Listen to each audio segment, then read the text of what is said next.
बे भोशीच्या लाल्या उतर खाली. साला हे बुलेट तुझ्या बापाने घेऊन दिलं का बे? अलगुबीच्या पंक्चर असलेली सायकल फिरवते आणि भोशीच्या माझ्या बुलेटच्या हेडलाइट वर जाऊन उभा होते. बे भोशीच्या लाल्या उतर. अबे गण्या भाऊ, हा एकदमच भस गरम झाल्यासारखा गरम झाला बे. गरम काऊन नाही होईल बे? त्याच्या मिरचीवर उभा होतास तर.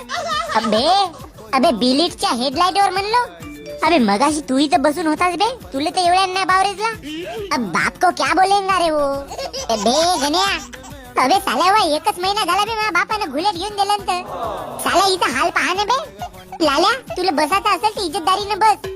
बे धोड्यात टाक बे तुझी बुलेट ना फुलेट, घेऊन टाकीन दुसरी मी का म्हणतो गण्या भाऊ, आपल्या ITI कॉलेज मध्ये जपान वरून एक नवीन मशीन आले. काय? हो, पण आपल्या ITI च्या प्रिन्सिपल ना त्या मशीनच्या जवळ जावाले मनाई केलं नाही.